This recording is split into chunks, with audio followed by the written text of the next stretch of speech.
Oui, non. Vous êtes émerveillé parce qu'il est quitté en France, il est venu. Vous êtes émerveillé. C'est un peu, tiens, pense que c'est ce temps-là encore. Non, le temps il est révolu. Aujourd'hui, je pense que ils prennent pour seul artifice l'IDH, l'indice de développement humain. Mais l'IDH de la Côte d'Ivoire, on n'a pas besoin des chiffres. Tout comme la Chine n'a pas besoin des chiffres aujourd'hui. Est-ce que si, Antoine, Miel, si tu dit que la Chine est 80e en l'IDH, tu peux me croire? Ah, Miel, tu es là? Ok, elle n'est pas là. Si je te dis que les États-Unis sont 20e, est-ce que tu peux croire ça? Non, tu peux pas croire, mais c'est la vérité. Parce que ce classement-là, ça prend en compte justement pratiquement les pays qui n'ont pas une densité démographique assez grande. Parce que plus tu as une petite population, la population peut quand même s'en sortir plus facilement. Vous voyez, non? Donc, on ne regarde pas l'IDH. Mais si on doit regarder encore plus en profondeur de l'IDH, on va voir qu'en Côte d'Ivoire aujourd'hui, Alassane Ouattara est le seul président qui a permis aux Ivoiriens d'avoir à 5 mètres de chez eux, 5 km pardon, de chez eux, un centre de santé. C'est-à-dire que à chaque 5 km que tu sors de chez toi, tu as un centre de santé où tu peux te soigner. Aujourd'hui, encore une fois de plus, on ne cesse de le répéter, de 1960 à 2011, la Côte d'Ivoire a 294 lycées et collèges. Aujourd'hui, la Côte d'Ivoire a 906 lycées et collèges.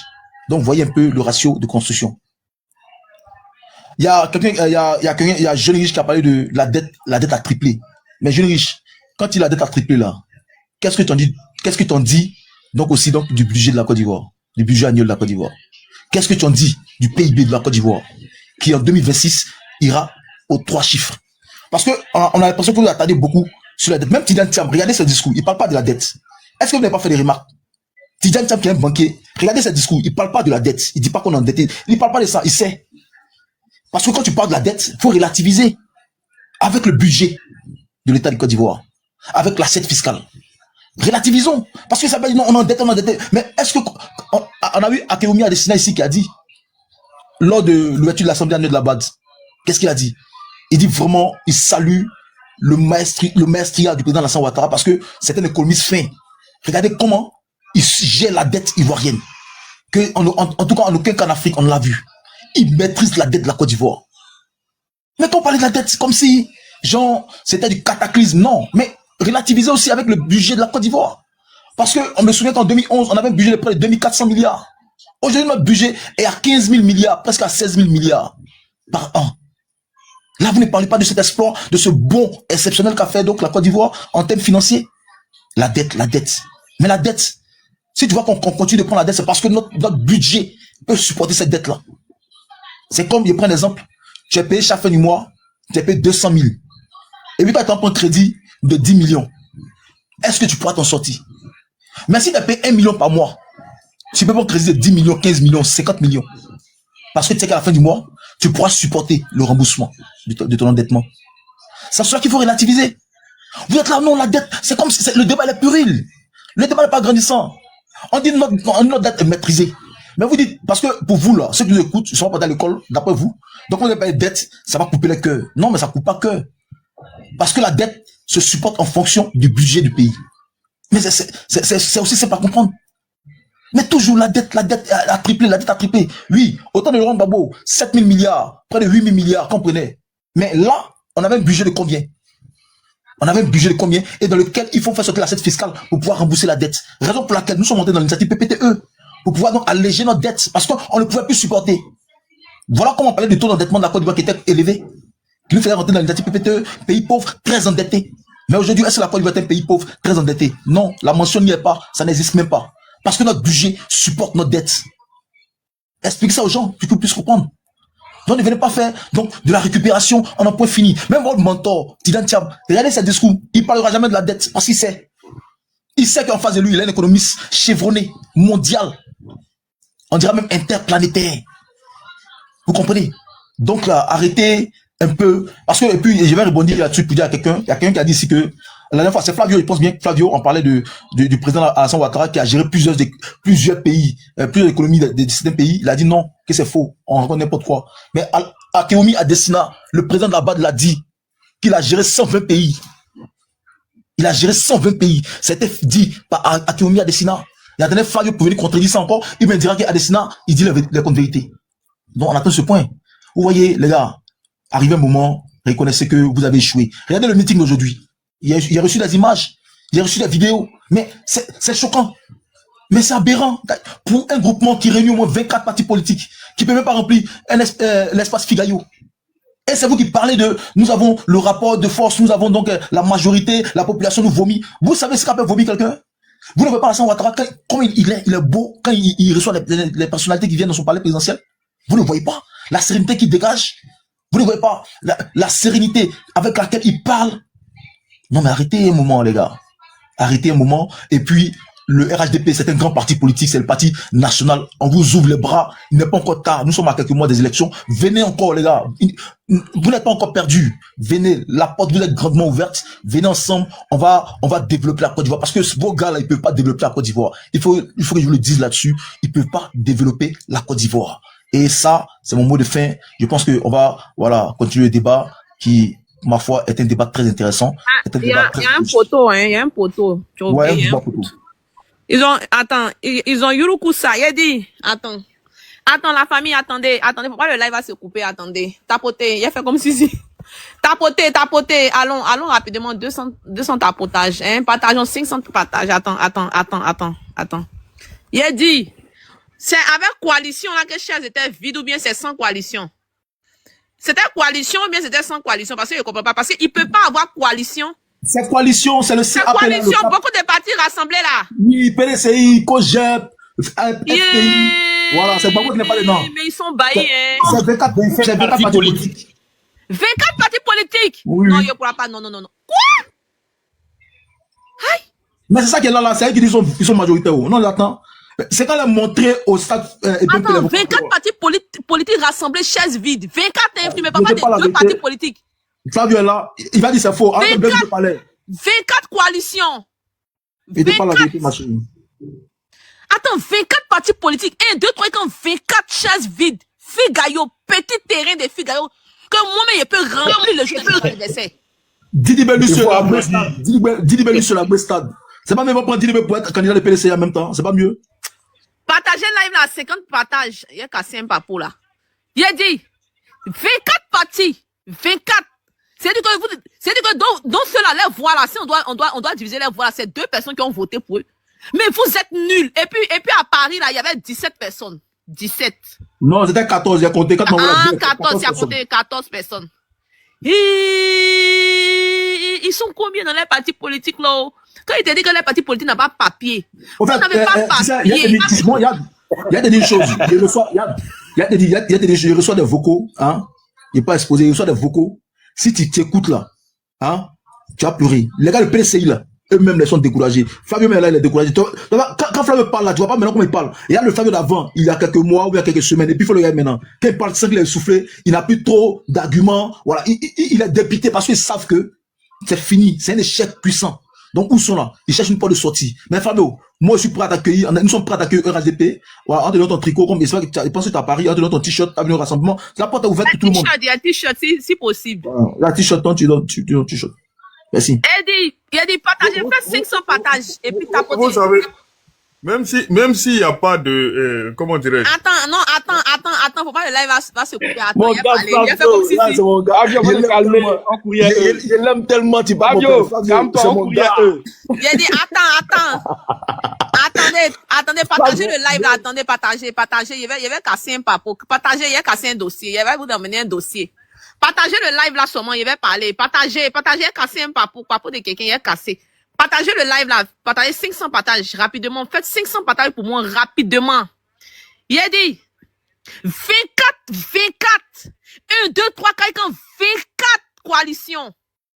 Coalisseurs. Coalisseuses. 24 partis rassemblés qui nous ramènent un poteau. Mais qui nous dit, si c'est moi ici, femme d'un poteau, man, là, il était divorce. Si moi, je sors avec un parti, un gars de la coalition, il le divorce. Parce que j'aime pas les hommes qui tapent poteau. 24 partis réunis. Poteau na poteau. Poteau Didi. Vous êtes sérieux? Are you serious? Are you sourd? Hein? Aujourd'hui, il n'est pas gêné aujourd'hui. Il n'est pas gêné aujourd'hui. V4. Vous vous levez, vous des pères de famille, des mères de famille, qui n'ont même pas préparé à la maison, qui se sont rendus quelque part parce que dans leur tête, là, ils pensent que parti, ils font allusion. Il n'y a pas papier. J'ai oublié de vous dire, ils n'ont pas papier. C'est association. Leur parti, là, c'est association. C'est pas, c'est association. Non, je vous promets. Voici un qui était là-bas aussi. Afin Gelsan qui était là-bas, ils ont fermé son siège, il ne paye pas impôt. Tu vois, oui, tu vois, c'est malheureux quoi. C'est malheureux, hein? Des gens qui veulent diriger la Côte d'Ivoire qui ne payent pas impôt. Ils ne payent pas impôt. Est-ce qu'on peut vous répondre un peu? Non, attends, moi, je parlais d'abord. J'ai beaucoup à dire. Attends, bien, moi d'abord. On est là, on vous écoute. Vous n'avez pas papier, même dans le parti politique, vous n'avez pas papier. Dans la vraie, vous n'avez pas papier. Vous n'avez pas papier dans la vraie vie, parti politique sans papier. Vous êtes dans la diffamation permanente. Non, je ne suis pas dans la diffamation permanente. Je ne suis pas dans la diffamation permanente. Miel, il y a même quelque chose d'information, tu n'es pas au courant. Dis-moi. C'est-à-dire, Simon Bagbo est tombé en panne sèche au 5e pont. Et elle a dit à tout le monde... Il n'y a pas de carburant dans la voiture. Oui, que la voiture est en panne. C'est quand on passait là, après, il y a une connaissance au ministre Mamadou Touré qui a dit, c'est comme si c'est le carburant, elle a dit que non, elle a le plein. On a dit, ok, on va essayer. On est parti. Après, comme elle appelait au téléphone, on a mis le carburant, démarrer la voiture. Et c'est comme ça qu'elle est partie au meeting. Ça, tiens, voilà.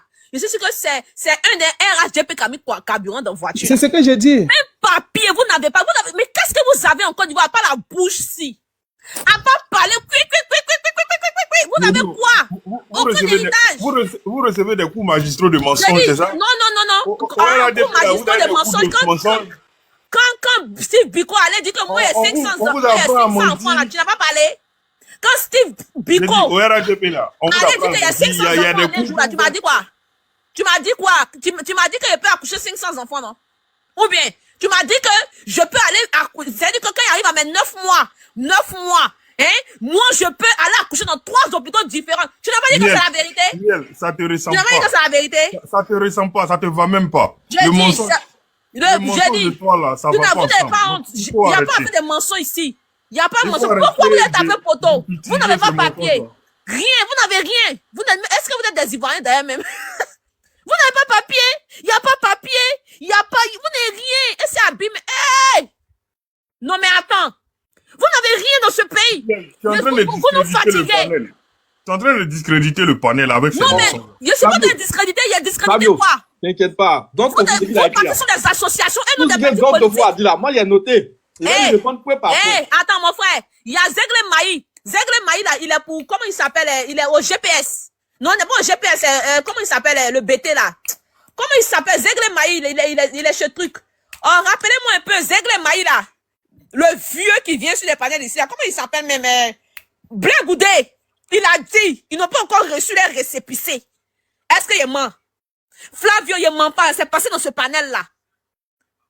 Est-ce que Zegle Maï n'a pas dit ici qu'il n'a pas papier? C'est pas ça qu'il a crié ici une nuit, là, la famille. Écrivez en commentaire s'il est mort. Zegle Maï est venu ici. Voilà son patron qui est Blé Goudé. Il a dit que Blé Goudé n'a pas encore reçu son récépissé. Mais c'est qu'il n'a pas papier, il a apatrie. Des partis politiques apatrie. Vous êtes tous des partis politiques apatrie. Vous ne faites partie de rien. Rien. Hein? Vous n'avez pas de même simple récépissé. Vous n'avez pas. Vous avez quoi à vous? C'est quoi qui vous appartient?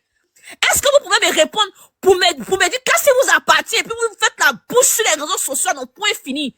Qu'est-ce qui vous appartient? Hein? Qu'est-ce qui vous appartient? Qu'est-ce qui vous appartient? Rien ne vous appartient. Les jeunes aidés ont fait une manifestation aujourd'hui. Montrez-nous les images. Les jeunes aidés ont fait une manifestation aujourd'hui. Je marre. Enfin, ça a été reporté. Un diamant a été reporté, mon ami. Ok. Voilà, il n'y a pas de manifestation aujourd'hui. Flavio, tu dis que toi, si on t'a demandé là, tu veux parler, non? Aujourd'hui, là, j'ai pointé mon habit de cyber à militante RHDP. Ça va chauffer ici. Partagez-moi ce live là. Et allez à 500 partages rapidement et puis tapotez rapidement. J'ai porté mon habit de cyberactiviste, défenseur numéro 1 du Prado. Tu vas me faire sortir les documents de ton parti politique. Il n'y a pas de documents. On monte en défense, vous n'avez pas de documents. Même récépissé, vous n'avez pas. Vous n'avez pas. Vous n'avez pas. Pourquoi vous nous fatiguez sur la toile? Pourquoi vous nous fatiguez sur la toile? Pourquoi? Pourquoi vous osez même venir me discuter, avoir des débats même avec nous? Pourquoi? Allez chercher vos papiers. Allez chercher vos papiers. Il y a encore une autre vérité. Est-ce que tu sais que sur LCI, là, quand il y avait débat, Blé Goudé lui-même, moi je parle ici sous le contrôle de l'opposition, hein, avait dit que lui, il est là, il peut même finir de sortir, il peut finir de parler et sort, il part en prison parce qu'il est condamné. Lui-même, il a dit que c'est par tolérance qu'il est en liberté. Donc, à tout moment, il peut aller en prison. Dis-moi, comment est-ce que quelqu'un qui sait il a été convoqué, il a été condamné par contumace. Contumace, tu vas, Blé Goudé va répondre de tes actes. Tu veux devenir quoi dans le pays là même? Quelque chose qui te ressemble pas. C'est forcé d'être président. Présidentiel, toi tu quittes en prison, tu viens en même temps, c'est toi qui vas aller, tu vas même pas être maire, hein. C'est toi Blé Goudé, tu vas être président. Tu te prends, hein. Tu te prends, hein. Dis donc, diantre. Tu te prends, oui. Et puis, il y a un dossier encore. Il n'y a plus de dossier. On parle un peu bas. Diantre. Ah, mais toi, là, avec ton chapeau que tu as porté, où tu as arrêté ce statut là. Mais toi, c'est pas à cause de moi que tu as porté le chapeau sur statut. Hein? Okay. Bon, bref. Flavio, prends la parole. Flavio, est-ce que c'est pas les gens, je prends et puis tu renchéris rapidement, quoi. Bon, vas-y. Voilà. À 2 en plus. Ok, allez-y. Ok. Première des choses, il a dit que non, aujourd'hui, avec le bilan du président Ado, à 5 km, tu as déjà un hôpital. Je voudrais qu'il me cite le nombre d'hôpitaux qui ont été construits à Bobo. À Bobo. Depuis l'avènement du président Ado en 2000. Non, s'il vous plaît, ne répondez pas à ça, c'est un manque de respect. Il parle en mangeant. Vous êtes comme vos leaders de l'opposition, là. Arrête, j'ai la parole. Non, il faut avoir des bonnes manières. Comment tu peux avoir la nourriture dans la bouche, tu parles en même temps? Est-ce que tu as mal vu ici dans une jungle? Mais on ne vous éduque même pas dans l'opposition. Moi, je suis désolé, mon frère. Fini de manger, tu poses ta question. Nous ne sommes pas ici on n'est pas là en train de jouer. On n'est pas ici à Yopougon où on appelait ça encore quoi là, où le président Laurent Gbagbo partait souvent danser là. On appelait ça que quoi là?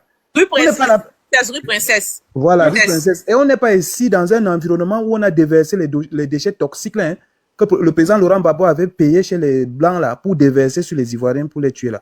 On n'est pas ici dans ça. Donc, finis de manger, cher frère, et tu poses bien tes questions. Nous ne sommes pas des animaux. Merci.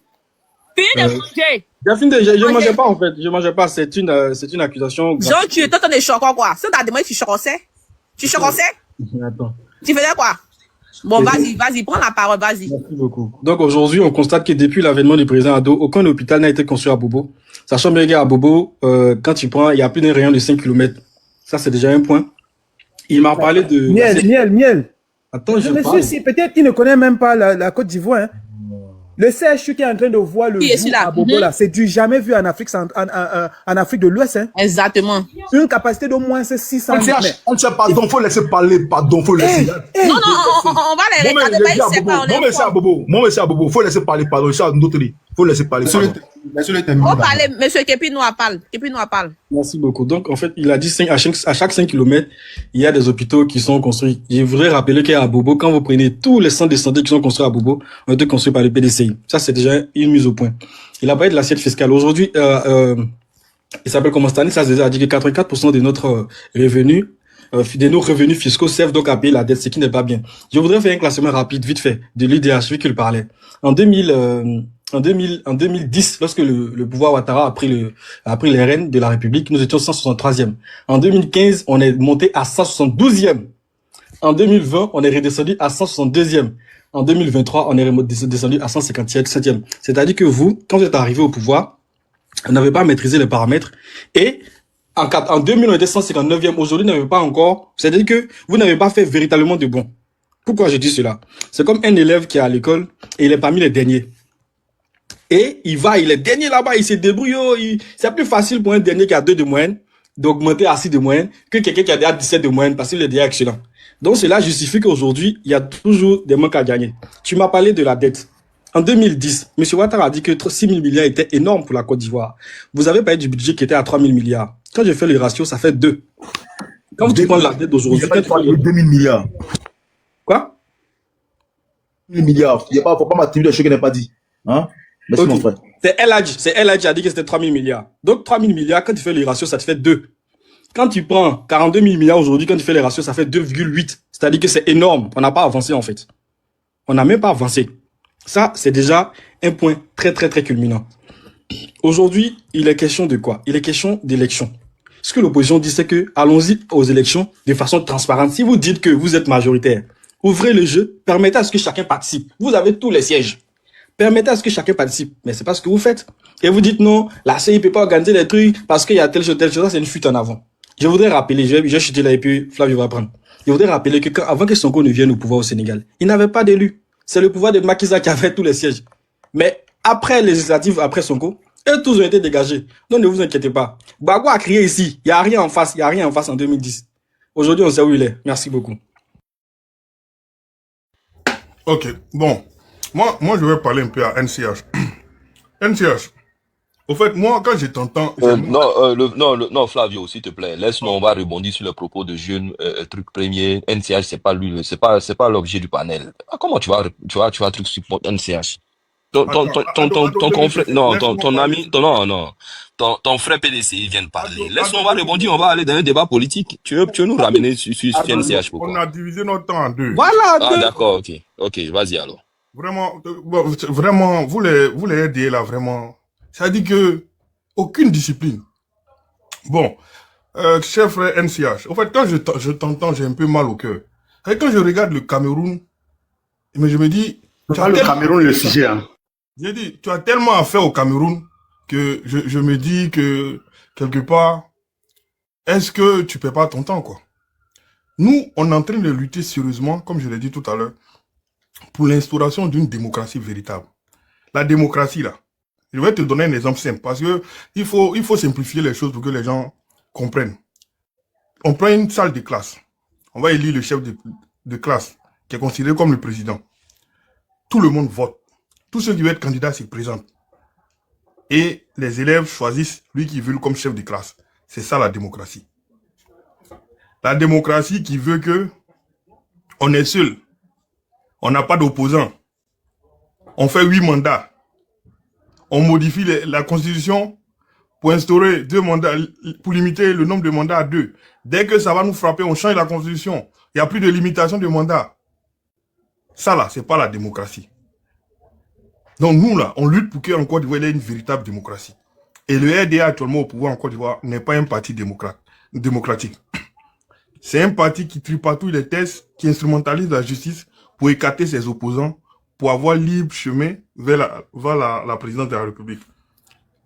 C'est un parti qui crie partout qu'il a travaillé pour les Ivoiriens, mais quand on lui demande de laisser les Ivoiriens décider de leur prochain président, on ne les voit pas.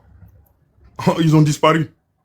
C'est un parti où les militants se gargarisent en permanence du fait qu'ils ont un bilan exceptionnel, extraordinaire. Ils vont nous citer des infrastructures et j'en passe. Mais quand on leur demande, laissez les Ivoiriens décider de vous confier leur sort encore pour 5 ans, ils sont pas très sereins. Nous, c'est de ça on parle, véritablement. Je ne sais pas si vous vous rendez compte. Donc, quant au Cameroun, vous avez un président qui a 8 mandats, qui a son 8e mandat et qui se prépare peut-être à faire 9e. Je pense que quand tu viens nous donner des leçons, c'est un peu pénible quand même. C'est comme se faire juger par quelqu'un qui est moins propre que toi, quoi. C'est un peu gênant. Je ne sais pas si tu t'en rends compte. Voilà, le Cameroun a tellement à faire en termes de démocratie que vraiment, permets-nous de lutter chez nous pour pouvoir l'instaurer véritablement. Parce que l'attitude du RDA que tu défends là, c'est une attitude très antidémocratique. Parce que, et je te l'explique dans des termes très simples. Tu es un combattant de MMA, par exemple. Tu dis que tu es le plus fort. Mais à chaque fois, tu bats tes adversaires parce qu'ils ont fait forfait. C'est ça le RDA. Ils veulent pas la compétition. Vous allez écouter Don Dofou tout à l'heure, il va crier. Mais au fond de lui, il n'aime pas la compétition. Parce que ce qui est beau dans la compétition, là, c'est que vous devez avoir les mêmes armes, les mêmes capacités, et puis vous faites la bataille à équidistance, et le peuple décide. Vous voyez? Si c'est fait là, nous, on va appeler, si c'est le président Alassane Ouattara qui a la volonté des Ivoiriens, on va le féliciter. Et vous allez me voir parler sur les panels. Ah, vraiment, félicitations, monsieur le président, vous avez gagné, les Ivoiriens vous ont confié. Mais cette élection de 2025, telle qu'elle se profile là, c'est une élection honteuse. Vous devez même avoir honte de défendre ça. Je sais même pas, en fait, deux fois, quand je vous écoute là, je sais pas si vous raisonnez. On raisonne pas que pour 2025. Raisonnez pour après. Raisonnez pour le futur de la Côte d'Ivoire. Si un président a la possibilité de manipuler les tests pour se maintenir au pouvoir. Mais regardez le précédent que ça crée. C'est grave, c'est dangereux pour l'avenir de la Côte d'Ivoire. Là, on avait 3 leaders qui représentaient des groupes ethniques. Heureusement que ça va prendre fin. Dans tous les cas, ça va prendre fin cette année-là. Ou au maximum en 2030. Mais après ça, là, on veut la vraie démocratie, la démocratie des idées. Mais comment on l'a bâti? S'il y a des gens, il y a une partie des Ivoiriens qui ont œuvré pendant 15 ans, 20 ans à violer les tests. Comment on bâtit cette démocratie-là? C'est de ça dont on parle. Donc vraiment, NCH, recevoir tes leçons, pour moi, tu devrais un peu avoir honte même de parler de démocratie, de démocratie en Côte d'Ivoire.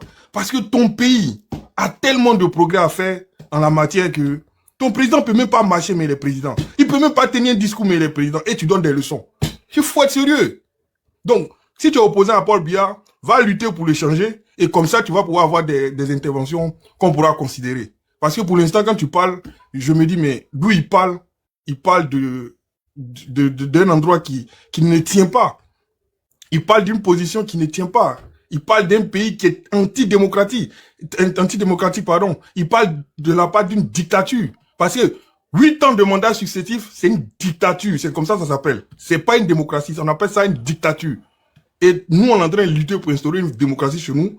Et toi, tu nous donnes des leçons. Vraiment, on peut pas être sale et puis critiquer les autres, quoi. Ça n'a pas de sens. Voilà, donc je m'arrête là et je vous laisse parler. Ok, Miel, ma motion alors. Je peux prendre la motion? C'est qui? Un moment, il n'a pas encore réagi. Hein. Et moi, Ça fait un moment, il n'a pas motion, réagi. c'est une motion. Eh oui, vas-y. Voilà, la motion, c'est que je ne comprends pas. Moi, Je vais monter au Ahmed. Vas-y. je suis au Cameroun, je me bats pour mettre fin à cette dictature qui ne nous apporte rien absolument. Mais toi, qui soutiens la politique de Laurent Gbagbo dit que Paul Biya est bien. NCH, excuse-moi, je ne suis pas Babouis. Faut lire Mais attends, ok, attends, moi c'est une motion, mon frère. Tu n'as pas de cardio? Non, c'est pas une histoire de Vous cardio. luttez, attendez, moi je vais prendre cas par cas. Vous luttez pour la démocratie. Vous voulez qu'il y ait véritablement la démocratie en Côte d'Ivoire. La démocratie, c'est quoi? Vous voulez le retour de l'escadron de la mort en Côte d'Ivoire, c'est ça la démocratie? Ou vous voulez encore la disparition des journalistes? Les Jean Hélène, les André Kiffé, les camarades H, les artistes, tu t'exprimes là. On te visite le soir. Donc, c'est ça la démocratie. Donc, parce que l'opposition que vous réclamez, c'est le cliché, c'est le scanner que je suis en train de faire. Hein. C'est leur parcours. Personne ne peut nier ça ici. C'est ça que vous appelez démocratie? Ou vous dites que aujourd'hui, le PDCI de Monsieur Thiam, non, ce n'est pas la version ivoiritaire de Monsieur, on appelle Père son âme, Henri Konan Bédié. Et vous venez nous dire ici que c'est ça la démocratie. Quelqu'un qui n'est même pas encore président de la République. À peine il usurpe un pouvoir, il commence à exclure ses camarades du parti, au mépris des tests du parti même. C'est pour instaurer quoi? Ça veut dire que si celui-là est même président, là, les critiques qu'on a ici dehors, qu'on entend, on critique le président Ouattara partout là, prisonnier, où il va encore mettre quelque chose plus que l'escadron de la mort. Mais je ne comprends pas. Vous vous entendez même parler? Vous vous entendez pas? Vous appelez quoi démocratie? Vous voulez que nous on reste là? Ce que vous dites que l'opposition, vous pleurez là. Lui, Laurent Gbagbo qui envoie son parti soutenir les putschistes, c'est ça la démocratie que vous voulez en Côte d'Ivoire? Les pays où on muselle l'opposition. Mais moi je ne comprends pas. Vous êtes à quel niveau exemplaire pour nous? Ou vous voulez qu'on se lève un matin, les gens sont dans la rue. Le mot que j'ai entendu pour la première fois, général de la rue, j'ai fouillé le lexique, les écoles de guerre, même j'ai appelé pour demander que ça veut dire quoi. Ah, donc c'est votre version de démocratie là-bas, où quelqu'un est civil, mais il est armé jusqu'aux dents. Il y a des scènes de violence dans les universités. Regardez comment les universités, avec les belles fleurs, les enfants vont à leurs occupations. Vous voulez introduire la machette, les machettes et les armes encore dans les campus. C'est ça votre démocratie? Et c'est ça que vous devez comprendre, que le peuple a vomi. La démocratie, là, c'est le pouvoir appartient au peuple. Pourquoi ce peuple souverain n'est pas sorti aujourd'hui? Pour venir montrer que non, les 24 là, comme vous êtes réunis là, vous avez dit que Côte d'Ivoire c'est pour nous. Nous sommes avec vous. Mais moi, je ne comprends pas. Mon frère, quand tu parles trop, tu dis, oh, Paul Biya, tu penses que tu fais du mal à qui? Si vous pouvez vous joindre à moi pour dénoncer. Parce que dans ça, on n'a rien profité. On n'a pas eu, depuis 40 ans, hein, on n'a pas eu 7 universités qu'on a construites. Hein. Avec la dernière née qui va être, que vous voyez au Djéné là. Il n'y a pas ça. Hein. On n'a pas eu ça chez nous.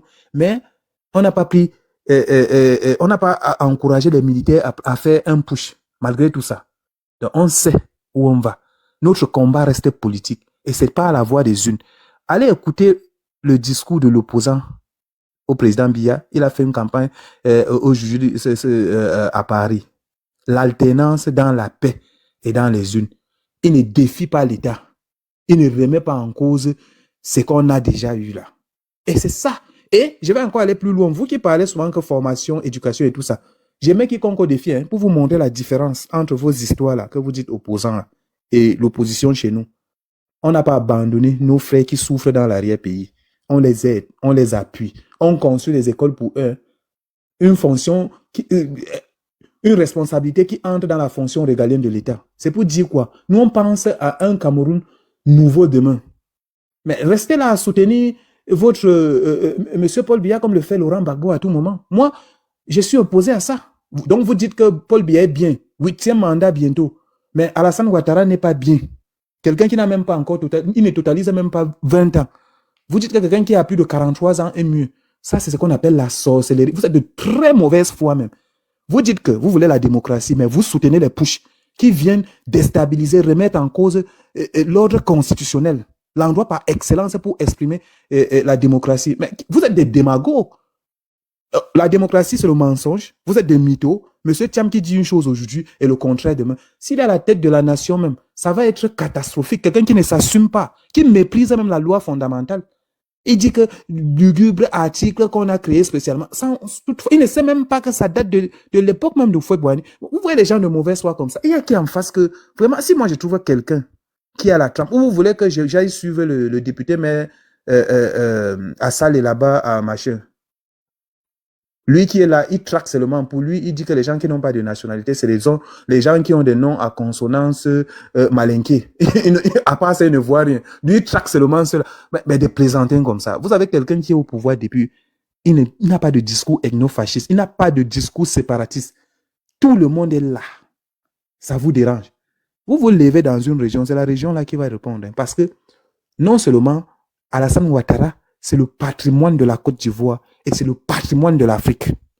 Allez faire preuve quelque part d'abord.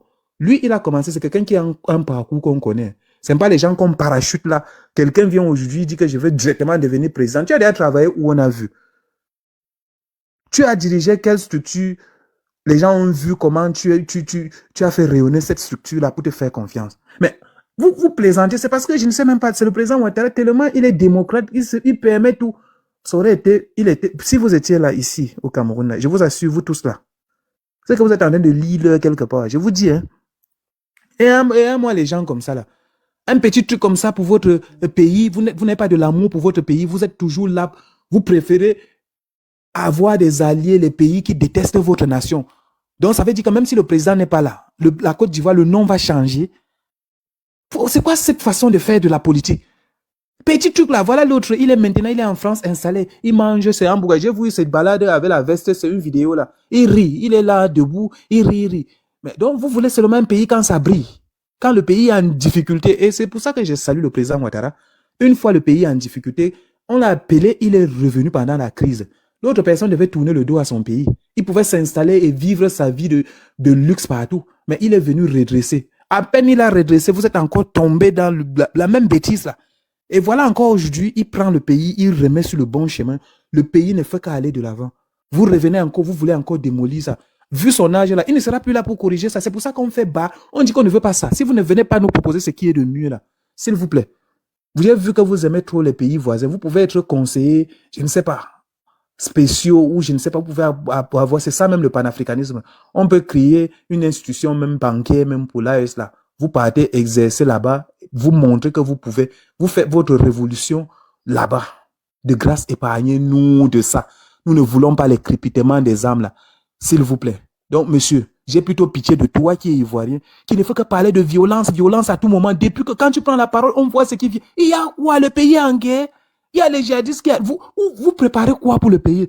Les pauvres citoyens sont là, ils vaquent à leurs occupations, ils sont heureux. Ils ne disent pas que tout est rose. Vous voulez qu'on corrige les erreurs de 40 ans en moins de 15 ans? Mais quelle est cette opposition médiocre? Moi, je ne sais pas. Si j'étais en Côte d'Ivoire, même en tant qu'opposant, Je devais être heureux et je devais m'exprimer, je devais faire ce qu'on appelle la réelle politique. Là, que non, pour que les gens comprennent que j'ai d'abord de l'amour pour mon pays et le dévouement pour la patrie. Pas les va en guerre, les gens qui disent que non, le pays va sombrer. Bientôt, là, bientôt. Mais je n'ai jamais vu ça. Même en France, quand vous dites que c'est une vieille démocratie, là, Marine Le Pen a été condamnée. Il ne dit pas qu'on doit brûler la France ne doit plus exister parce que c'est une condamnation politique. Non, c'est pas ça.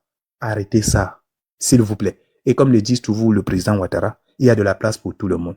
Il rêve d'une Côte d'Ivoire sans limite, sans frontières. C'est dire que l'homme a une vision du panafricanisme élevé au stricto sensus.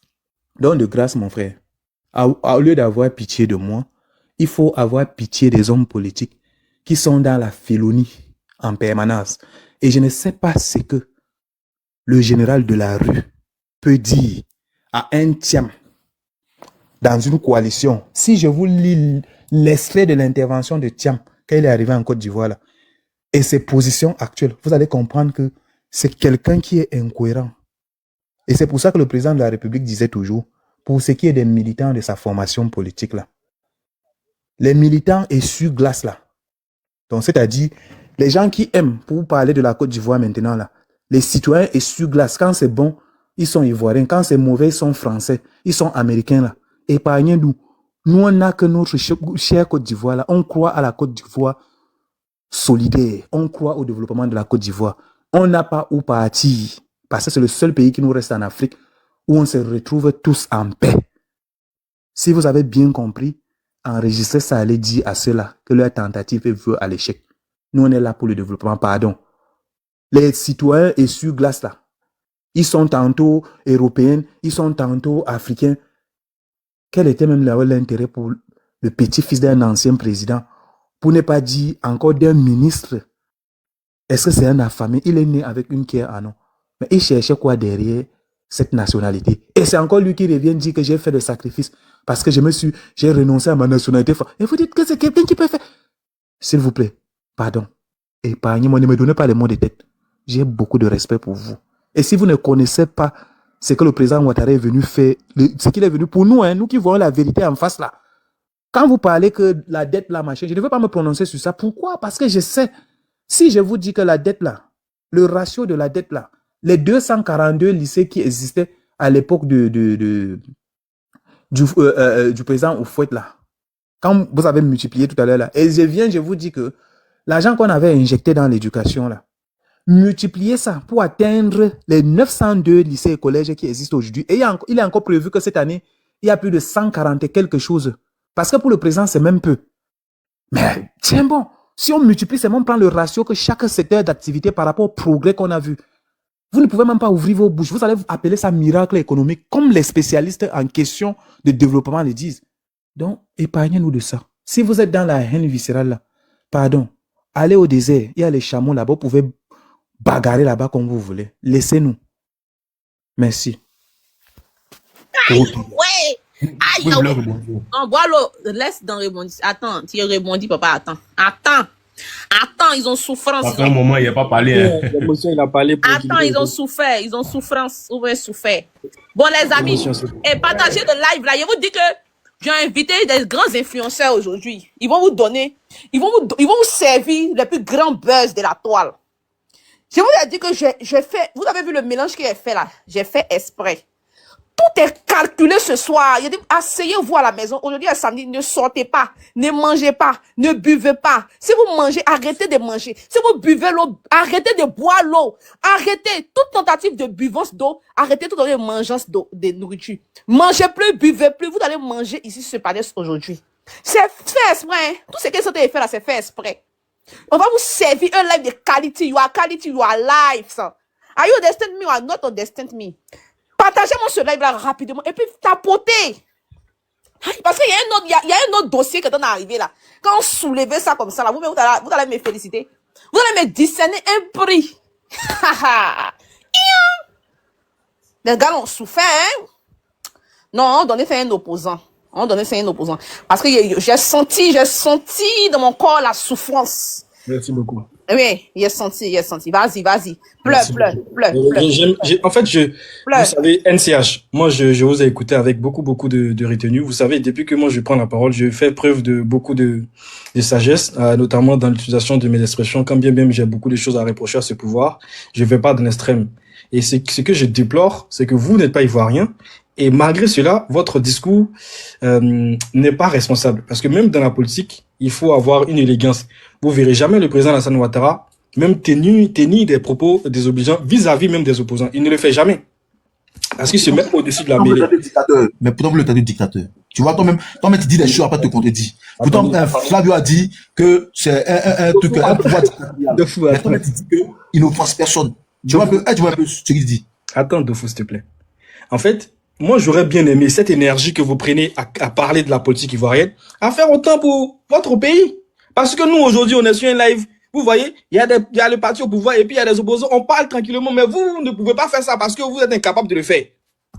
Et c'est vous qui avez venu donner des leçons à des gens, dire traiter les gens de n'importe comment. Mais ne faites pas ça. Vous n'avez pas le droit parce que vous n'êtes même pas ivoirien de surcroît. Donc notre politique interne ne vous touche même pas parce que vous êtes situé jusqu'en Afrique centrale. C'est-à-dire que les pays voisins ont plus intérêt à réagir que vous. Vous vous mettez à raconter tout et n'importe quoi sans même connaître l'architecture politique de la Côte d'Ivoire. Quelle histoire de la Côte d'Ivoire connaissez-vous? Aviez-vous une fois été en Côte d'Ivoire? Mais non, il faut arrêter. Quand on fait un débat, il faut avoir l'élégance dans les propos. Tu pourras me donner deux minutes à la fin de ton... Si, tu connais. Non, c'est pas mon panel. Attends, c'est pas pour vous deux seulement, quoi. Dofou, le gars a pris 10 minutes. Le gars a pris 10 Attendez, il y a un mélange qui a se fait parce qu'il y a dans l'ascenseur, il y a le général Khalid. Est-ce que NRHDP peut descendre? Parce que Khalid, NRHDP doit descendre pour que Khalid puisse monter. Descendez, un à quatre descendre.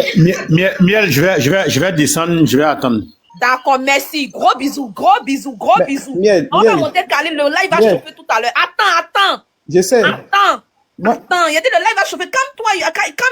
Calme down. Miel, s'il te plaît, fais en sorte que la répartition du temps de parole soit équilibrée. D'accord, ça sera équilibré. Parce que quand NCR parle, il doit parler 2 heures de temps pendant que nous on fait l'effort de... Non, ce que j'ai dit, oui, tu as parlé, écoute ce que j'ai dit, Miel. Le problème, c'est que... Il n'y a pas fini de parler, mais pourquoi tu Non, oui, frère, ce n'est pas pour toi, Miel, c'est pour toi que je parle quand même. Oui, vas-y, papa. Oui, on est des Africains. Moi, je ne sais pas.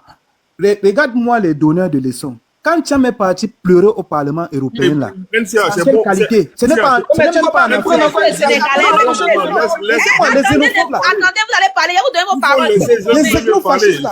Attendez, Flavio, attendez de donner. Pendant 3 heures de temps, les jeunes premiers parler. Tu n'es pas ivoirien, tu viens parler. Le Tchad est parti pleurer au Parlement européen, même pas au Parlement africain.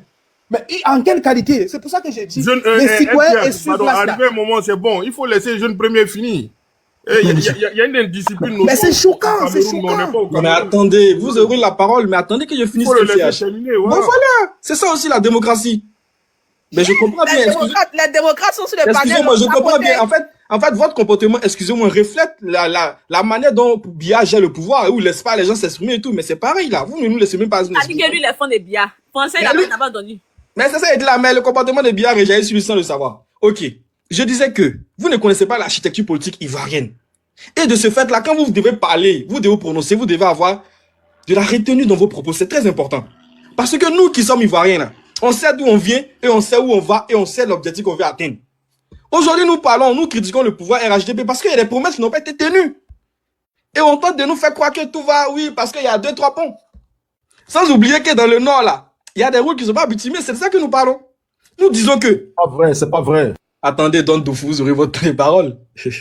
Nous disons que, en Côte d'Ivoire, là, on doit laisser le libre choix au peuple de choisir. Et si le RHDP a tellement bien travaillé, comme ils le disent, ils le martèlent, en longueur de journée sur les médias officiels et sur les médias sociaux, il faut que le peuple puisse leur accorder leur voix, en permettant à tout le monde de participer. C'est en ce moment qu'on jugera de la clarté et de la crédibilité et de la force du RHDP. Et non en étant seul et n'ayant pas d'opposant réel en face qui fait du poids. Aujourd'hui, quand M. Thiam est arrivé dans la sphère, il a été élu, ils ont dit, oh, lui, il peut rien crier.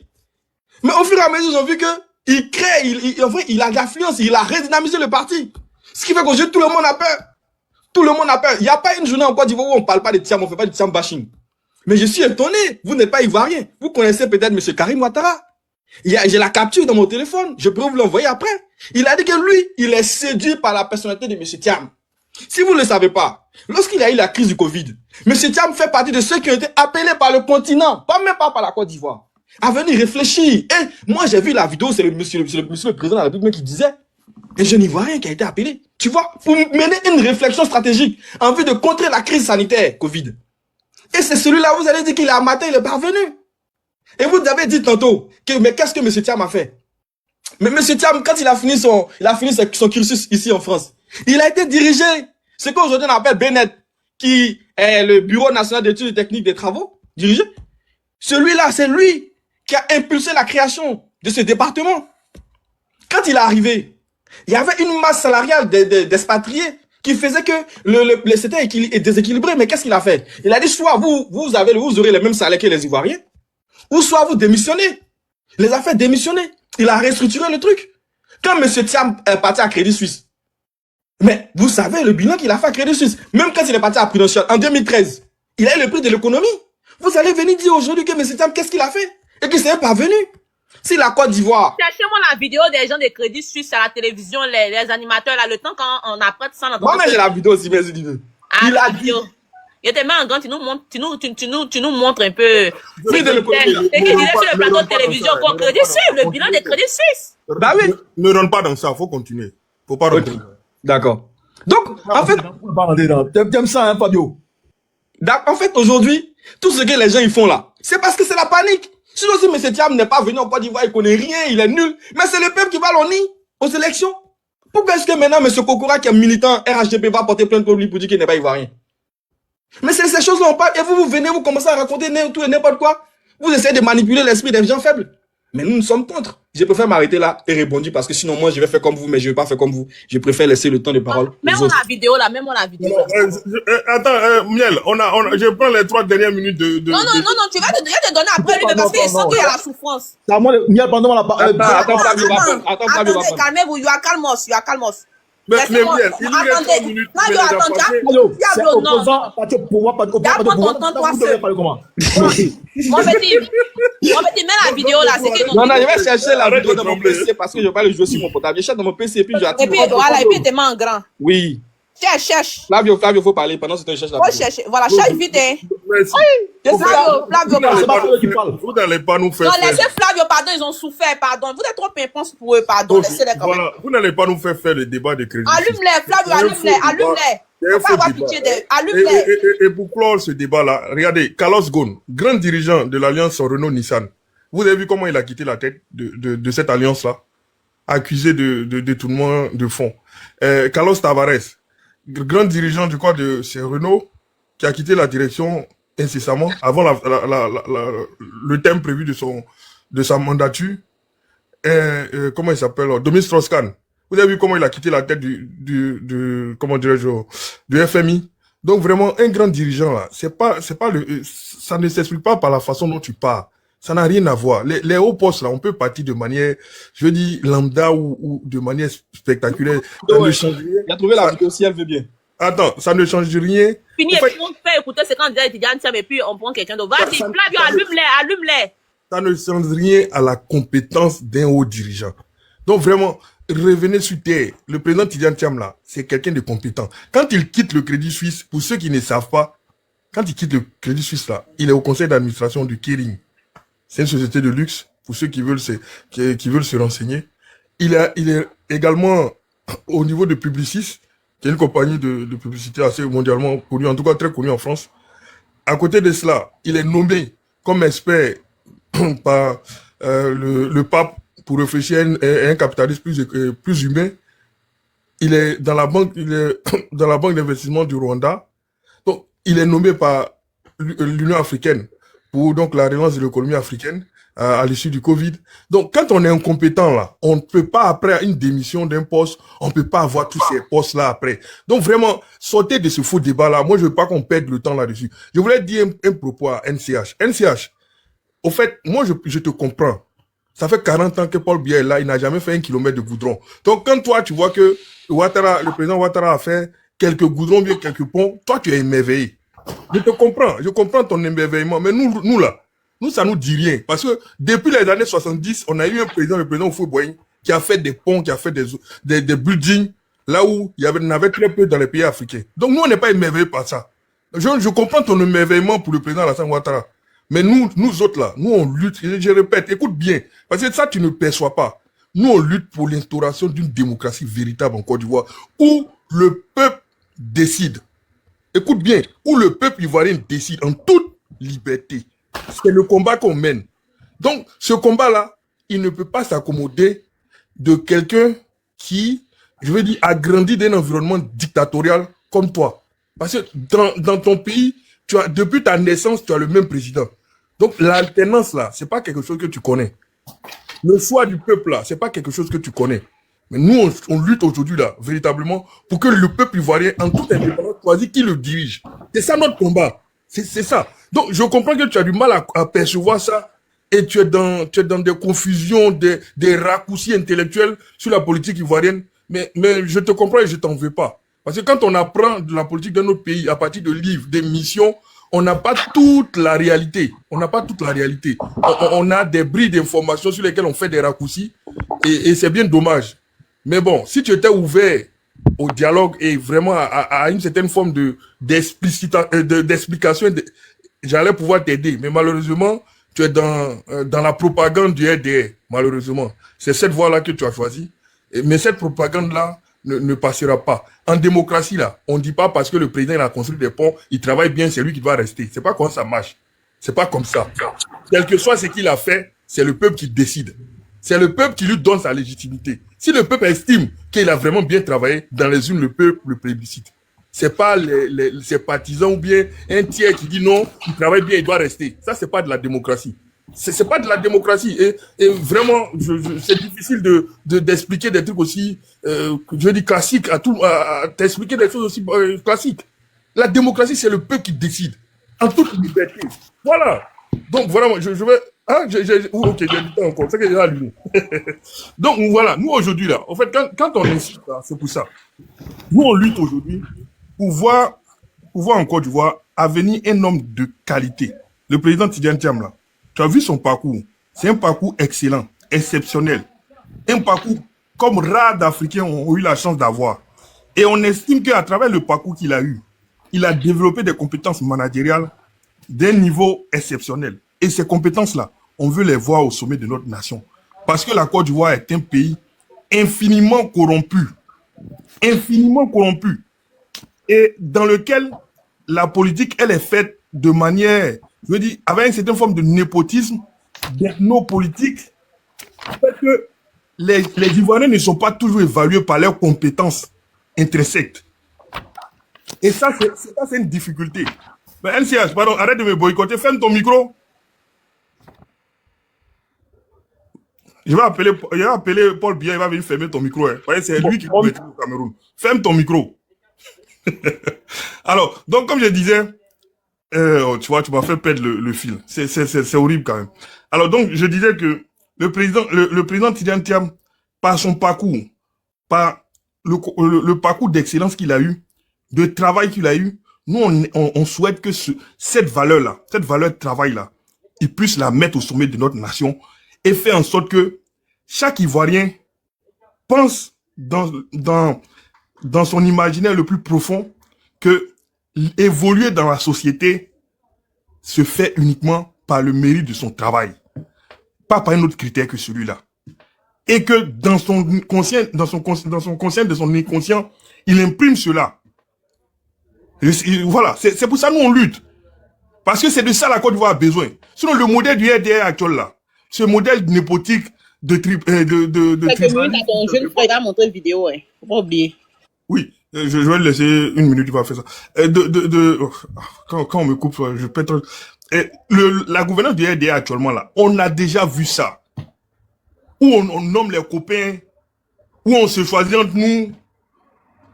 Ça, c'est pas de ça on a besoin. Parce que c'est des méthodes qui freinent les énergies.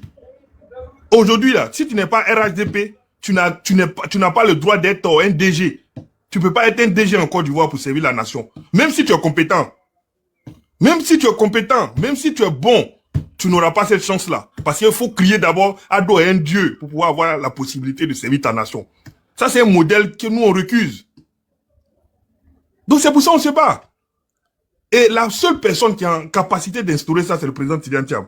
Et quand dans ton raisonnement là, tu attaques le président Gbagbo, tu attaques Blé Goudé. Moi, je ne suis pas Gbagbo, je suis pas Blé Goudé. Moi, je défends le président Tidjane Thiam. Parce que c'est lui qui incarne les valeurs. Les valeurs que je défends. C'est lui qui les incarne. Donc, si tu veux m'attaquer là, attaque le président Tidjane Thiam, c'est plus rationnel que d'attaquer. Le président Tidjane Thiam n'a jamais défendu l'AES. Il faut aller écouter, va sur ma page, écoute un peu ses propos. Écoute un peu ses propos, parce que tu fais des raccourcis intellectuels, mais qui sont pénibles à entendre. Voilà, bon, jeune premier, je te laisse. Ok. Attendez la famille. Attendez. Vous savez, moi, je fais mon travail. Je suis au travail. Vous avez compris, je suis au travail. Vous devez tapoter. Non. Avec le niveau de débat qu'il a soulevé, c'est-à-dire que aujourd'hui, je me suis apprêté pour vous donner un débat vraiment très excellent. Regarde ce que vous me servez. 116 tapotages et 536 partages. Pourquoi vous faites ça? Pourquoi vous faites ça? Hein? Tu es RHGP, tu es sur le live ici. Là. Tu dois partager jusqu'à 1000 partages. Quand on dit top départ là, les partages doivent couler comme Si tu sais que tu es RHGP, hein. Maintenant si tu sais que tu n'es pas RHGP, continue. Continue de ne pas partager. Mais si tu es RHGP, il y a des RHGP dans le panel. J'ai pas le RHGP, hein. Je suis pas en train de parler au Tiamis, la coalition. Il n'y a pas des 24 têtes qui ont qualité et puis ils ont tapé poteau là. Je parle d'un RHGP structuré, uni, dynamique. Les partages doivent couler comme ça, sans qu'ils vous disent. Vous devez faire couler les partages là, bêtement, les tapotages ensemble. Je veux dire, ces tapotages ensemble en fait. Hey! Vous aussi, allez appeler les voisins, les gars sont pleurer. Allez appeler tous les voisins en partage. 1000 partages, chap. Montrer que le RHGP là, nous on n'est pas dans woulou. On va les mater aujourd'hui. Très mal, ils seront matés, ils vont pleurer. Arrêtez de manger, arrêtez de boire, arrêtez tout. C'est ce que vous faites aujourd'hui. Voilà. Je veux 1000 partages. Normalement, quand tu es RHGP, tu viens dans ce live là, on n'a même pas besoin de te dire. Tu fais le travail tranquillement pour faire avancer le live. Le live doit monter. Hier, la Tidjane Thiam était dans le live de Sissi. On l'a invité à monter. Il dit non, il ne monte pas. Donc, il a envoyé son représentant. C'est Flavio. Flavio et puis l'autre là. Donc, ils vont le représenter. Donc, vous devez faire le boulot. Travailler les amis. Travailler ensemble. Moi, je ne peux pas parler en même temps, il y a tapoter, en même temps, il y a partager. D'après Flavio, c'est pas facile. C'est pas facile. Ok. Mon petit, mets-toi en grand. Montre-nous la vidéo. La vidéo où les Blancs sont en train de critiquer ton président Tidjane Thiam. Et toi, tu nous parles des crédits, de quoi là, des banques de crédit. Montre. Français que les Blancs ont parlé là. Au moins, ils n'ont pas choqué. Hein. Ok, il était en grand. Ça, on parle de ton président. Hein. Et puis, tu vas me dire ce que tu as entendu par là. La famille peut donner les 1000 partages rapidement. Franchement, il n'y a pas envie de discuter. Travailler, le RHGP travailler. Vas-y, mets le volume. Ok. Puisqu'il a redressé la banque Christophe. Oui, à la veille de son départ, hier, Tidjane Thiam a effectivement présenté des résultats. C'est pas la vidéo, ça, là. C'est l'autre vidéo, là. Oh, non, laisse-le présenter ce qu'il a. Laisse-le, il va présenter ce qu'il a. Non. Non, attends, tu veux qu'il présente ce qu'il t'arrange, c'est ça? Mais avec ça. Général, est-ce que c'est la vidéo, là, de quoi il parle, là? C'est comme ça qu'ils sont. Non, en fait, c'est pas ça, mais c'est pas grave. Mais, Flavio, s'il te plaît, arrête de couper toujours. C'est pas bon. À chaque fois, tu dénonces. 1000 motions, toi seul. C'est un moment, il faut te calmer. Vois un peu d'eau, mon frère. Il faut te calmer. Général Khalil, c'est pas la vidéo, là, qui est là. C'est pas ma vidéo, là. Faut chercher la vidéo, là, Général Khalil, pardon. Ne présente pas celle-là, parce qu'elle vous plaît pas? Non, celle-là, non, cette vidéo-là, Miel, cette vidéo-là, on va dire, le lendemain, carrément, si tu veux, de sa démission officielle. Le lendemain. Sinon, le même jour. Donc, il y a eu un public reportage de France 24, oui. Que tout à l'heure, là, je vais te décortiquer après. C'est pas grave, laisse-le jouer. Je vais te décortiquer tout ça. Parce qu'il a parlé de Tidjane Thiam a bien travaillé à Crédit Suisse. Pourtant, il parle de la vidéo où les animateurs parlaient des salaires pas. Il faut être honnête. Il ne peut pas trouver, faire qu'avancer. Il peut pas trouver. Sois honnête de mon petit, sinon, sois honnête. Il peut pas trouver. Non, je suis honnête avec vous. Moi, là, descend. Bien, excuse-moi, tu as demandé une vidéo, il t'a dit qu'il avait un élément. Laisse-le présenter son élément. Ok. Pourquoi vous voulez qu'il présente un élément qui vous arrange? Ça n'a pas c'est pas juste. D'accord. D'accord, mais il faut qu'on retrouve ma vidéo là. Tapotez. Voilà, ça c'est vous pouvez... Allez, allons dire à 1000 partages. Tapotez le Là, mec, là. fait le béret. 7% à 21 milliards d'euros, un bénéfice net en hausse de 69% à plus de 3 milliards d'euros. Il s'est évidemment félicité de ce résultat, lui qui avait trouvé la banque en très mauvaise posture lorsqu'il a pris ses fonctions en 2015.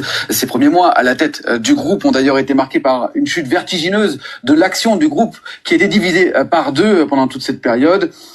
Tidjane Thiam a dû passer par une restructuration de la banque achevée en 2018 avec pour objectif de renforcer la partie gestion de fortune et de recalibrer la banque d'investissement avec succès. Donc si on prend en compte ces résultats, lui affirme qu'il laisse la banque avec des bases solides dans les mains de son successeur qu'on voit ici, Thomas Gottstein, qui dirigeait jusqu'à présent la branche suisse du Crédit Suisse et qui avait été nommé par Tidjane Thiam lui-même. Quel est le profil de ce personnage? Il a l'air... Bon, je pense que c'est bon, parce qu'ils vont parler du personnage. Donc, vous avez pu bien voir ici que lorsque le président Thiam prenait donc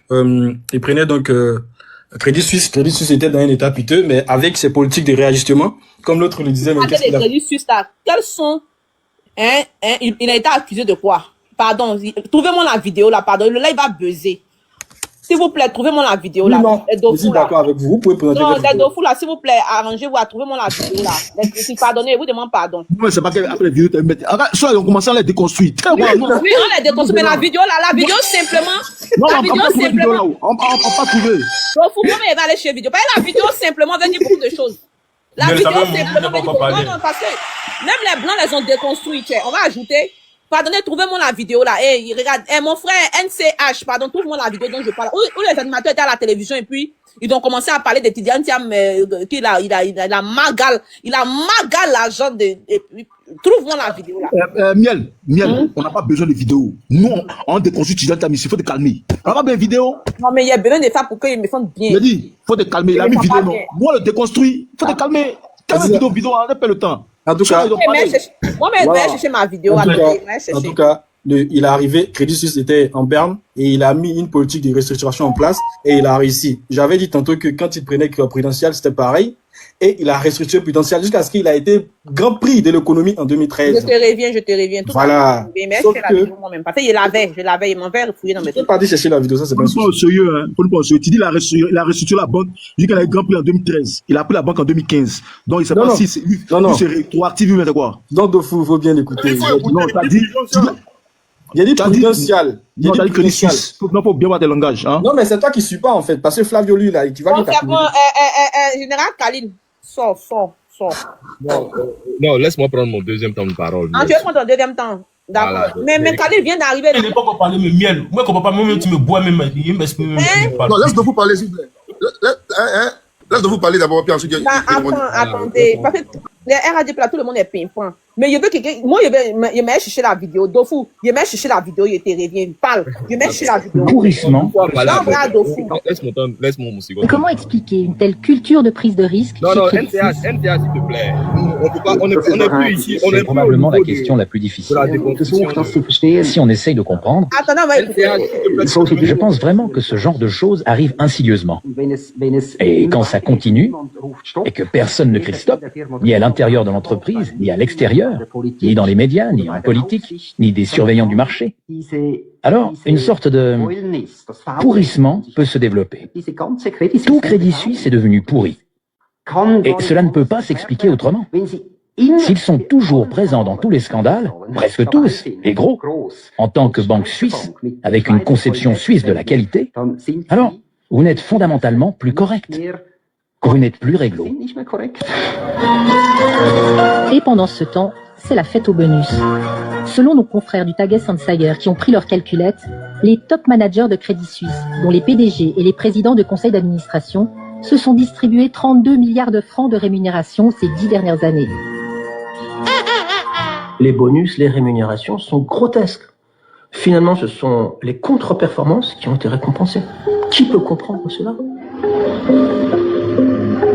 À ce stade, vous vous demandez sûrement pourquoi on ne pose pas cette question à Crédit Suisse. On a bien essayé. Malgré notre insistance pendant des semaines, ils ont décliné toutes nos demandes d'interview.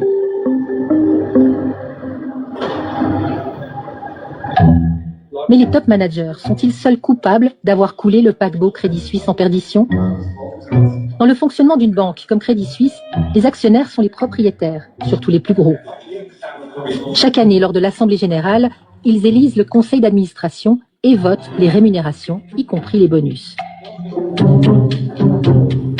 Vincent Kaufmann est un habitué des assemblées générales. Il est directeur d'Ethos, une fondation pour l'investissement responsable qui depuis longtemps alerte les dérives de la banque. L'Assemblée générale joue un rôle très très important. C'est pour ça qu'Ethos, durant les années, s'est opposé à plusieurs reprises à la décharge, aux rémunérations. Même en 2011, à l'époque, nous avions contesté une augmentation de capital qui servait à financer la banque d'investissement. Et nous, déjà à l'époque, on disait c'est la mauvaise stratégie. Donc là, les actionnaires ont aussi une responsabilité. Oui, ils ont été beaucoup trop attentistes par rapport à la dégringolade de la banque. Ils auraient dû prendre des mesures plus rapidement. Rien que l'année passée, à l'Assemblée 2022, Ethos avait proposé une demande de contrôle spécial pour enquêter notamment sur l'affaire Greensill. Et là, malheureusement, on ne sait pas vraiment pourquoi, mais seulement 10% des actionnaires nous ont soutenus. On l'a compris, la réputation de Crédit Suisse est sérieusement entachée par les scandales. Mais ça dure depuis des années. Pourquoi la chute intervient-elle mi-mars 2023 ? 3 éléments vont aggraver la crise de confiance. Le premier remonte à décembre 2022. La puissante Fed, la banque centrale américaine, exige sèchement de Crédit Suisse qu'elle revoie son plan en cas de crise financière, car son scénario est qualifié de pas crédible. Il semblerait que Crédit Suisse ait loupé son examen en 2022. Elle devait refaire son test. Donc là, les autorités américaines ont été assez sévères en identifiant des défaillances dans les systèmes de Crédit Suisse et en leur demandant de revoir leur copie. Deuxième élément, début 2023. Plusieurs banques régionales américaines, dans la Silicon Valley Bank, dégringolent au risque d'entraîner d'autres banques dans leur sillage. Or, le monde bancaire, c'est comme dans la savane, c'est la loi du plus fort. Il ne faut effectivement pas s'étonner quand tout s'écroule et que la tempête arrive, c'est le plus faible qui est frappé. Et Crédit Suisse était tout simplement le plus faible. Troisième élément, Coupez la vidéo, s'il vous plaît. Parce que c'est fini. Crédit Suisse publie son rapport annuel. Et à la page 431, bien caché, ce paragraphe. Mais comment... Non, apparemment, André, il n'entend pas peut-être sûrement le frère NCH. Bon, NCH, merci beaucoup. D'accord. Non, tout le monde connaît. Vas-y, Dofu. Vas-y, il va ramener une autre vidéo. Il va t'envoyer son eBay. Vas-y. D'accord. Alors, je pense que ça travaille donc cette... Non, le frère Dofu, faut attendre. Tu as parlé après moi. Laisse-moi prendre mon deuxième temps de parole. Je t'ai réécouté même encore. Ouais, j'étais sorti, je viens de garder là. Voilà, laisse-moi mon deuxième temps de parole. Vas-y. On va faire redescendre un peu suite le frère, comment on appelle, Flavio. Qui pense que quand il s'adresse à NCH en tant que Camerounais, peut-être au sein du PDCI, ils ne savent pas peut-être qu'au Cameroun, mais Paul Biya, il n'a pas attendu la mort de Aïdjo pour succéder au pouvoir. Voilà. Tout comme ça, ce fut le cas en 93. C'est après le décès d'un président à la tête du PDCI et président en exercice, mais celui qui a eu à le succéder là. Et comme c'est de coutume au sein du PDCI, il faut toujours sauter, enjamber le corps du président au sein de ce parti-là. Voilà, c'est-à-dire pour avoir une alternance au sein de ce parti, il faut forcément passer par une alternance naturelle. Voilà, et c'est jamais imposé par la démocratie. Maintenant, quand il parle de NCH et il parle du Cameroun, il dit si pour un Camerounais, c'est de voir quelques bitumes au niveau de la Côte d'Ivoire et que cela devrait les émerveiller parce que chez eux là-bas au Cameroun, Paul Biya n'a rien réalisé comme infrastructure routière, mais tu te trompes. Tu te trompes en Côte d'Ivoire. Celui qui s'est félicité, celui même qui a dit que cette infrastructure-là, en elle seule, valait plusieurs mandats. Mais c'était un président, non seulement président du PDCI, mais ancien chef de l'État en Côte d'Ivoire. Lui, il s'est émerveillé devant un pont. Qui est NCH et qui est un Camerounais pour ne pas qu'il soit sous le charme d'Alassane Ouattara. Donc, quand on est PDCI, quand on est militant du PDCI, quand on manque d'arguments, il faut vraiment aussi avoir pitié. Quand on dit, d'après l'ancien président du PDCI, quand vous parlez là, ayez pitié de ceux qui vous écoutent. Donc, il faut laisser NCH. Il est libre de venir parler sur le panel comme il veut et quand il veut. Maintenant, On vient de dire ça, il va revenir sur jeune premier. Jeune premier, pour nous en Côte d'Ivoire, hein, peut-être que il faut aller revoir le bilan quand on parle des infrastructures routières en Côte d'Ivoire là. Même et dire ici que non, au nord, il y a des voies qui ne sont pas bitumées, même pas dans les voies non bitumées là. Mais Alassane aussi a progressé. Je ne sais pas qui vous coach, je ne sais pas qui est chargé de votre communication au sein du PDCI. Qui te dit que dans un pays là, il faut forcément qu'on ait du bitume partout. Même en Allemagne, même aux États-Unis, il y a des voies non bitumées. Il y a des voies non bitumées. Mais peut-être que tu n'as pas connaissance. Mais non, laisse-nous te donner l'information. Les voies non bitumées qu'Alassane est venu trouver là. Mais il a refilé d'autres voies. On a créé encore d'autres voiries. Voilà, tout ça aussi, ça fait partie du développement. Tu vois? Voilà, donc on a non seulement bitumé des voies, on a réhabilité des voies, mais on a aussi reprofilé certaines voies. Donc, dire que c'est pas qu'au nord il n'y a pas de bitume, donc il faut pas qu'il va se contenter de ce qu'on voit à la télé ou bien on voit sur les pages RHDP. Non, moi je pense que ça c'est pas crédible de ta part. Maintenant, tu as parlé de combien 5 kilomètres et tu as pris la référence d'Abobo. Bon, comme Don de Fouet là et que c'est son domaine, peut-être lui va revenir là-dessus. Mais laisse-moi te dire qu'en Côte d'Ivoire là, le ratio est un infirmier et la population. Mais avant l'avènement du président Alassane Ouattara au pouvoir, c'était de 1,5. Aujourd'hui, on parle en 2025, c'est 3%. Tu vois, c'est de 3%. Maintenant, la mortalité néonatale, qui était aux environs de 42%, mais aujourd'hui, c'est 30%.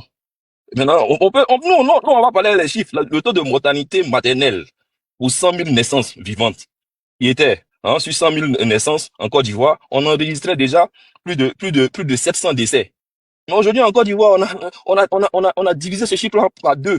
Aujourd'hui, c'est 365 sur 100 000 naissances.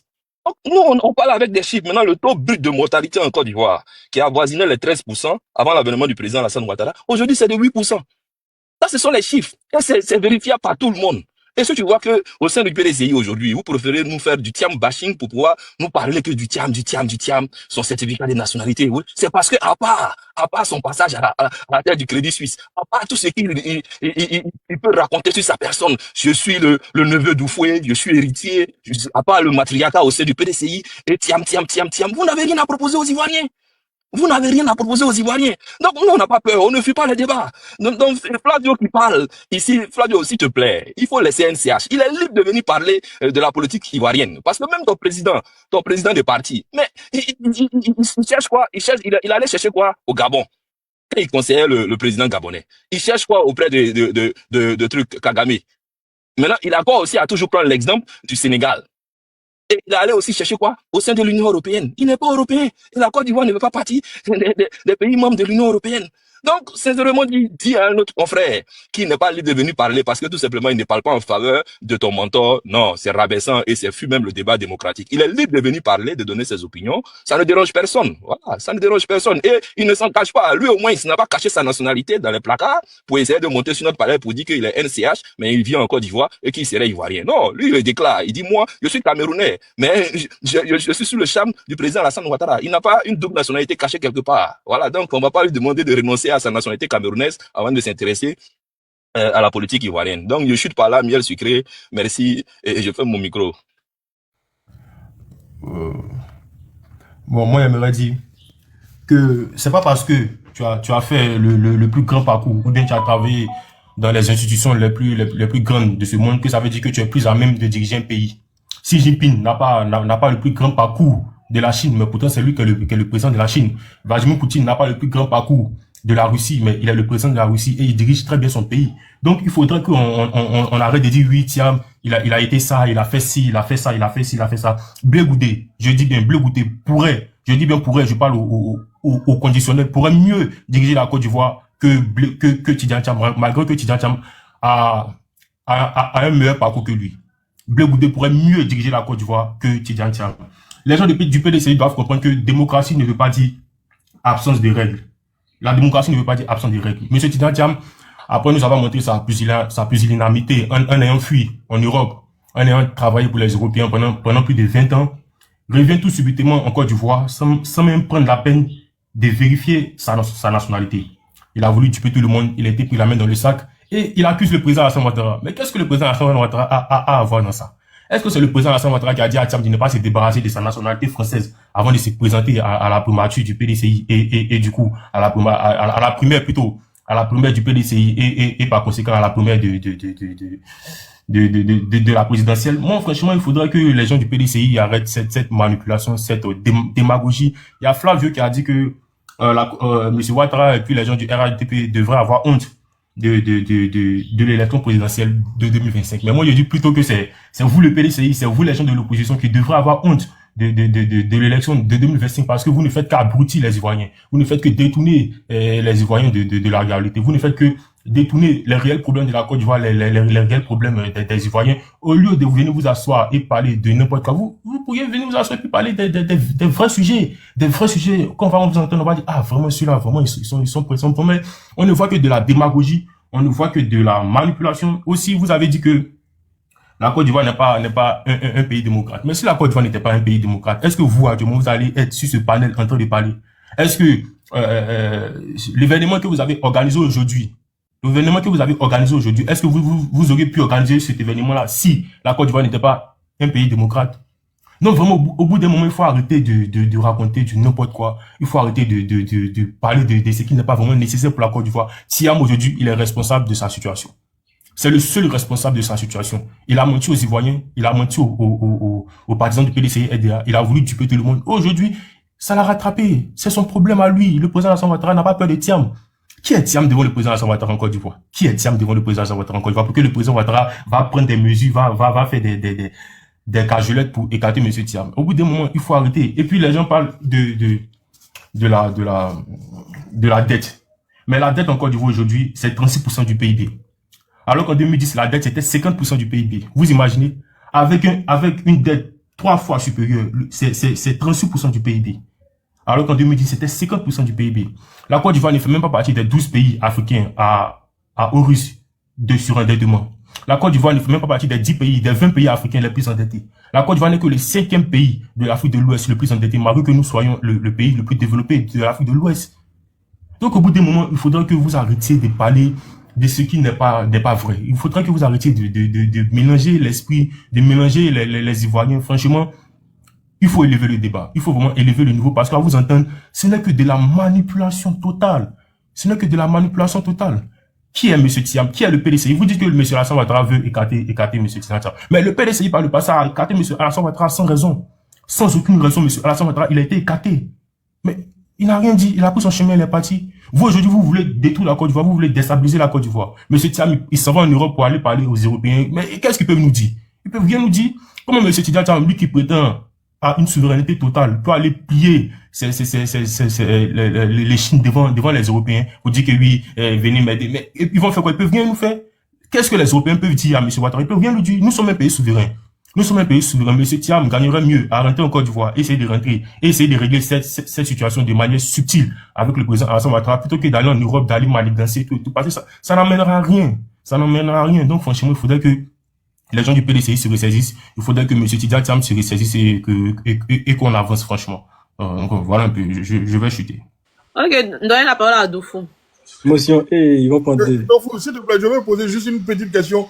David Kosonou, excuse-moi. Ça dit que la dette ivoirienne était à combien du PIB? Attends, pardon, est-ce que tu peux répéter? Le pourcentage de 2024, c'est pas... Pardon, jeune premier, pardon, faut pas le... Je dis la dette extérieure.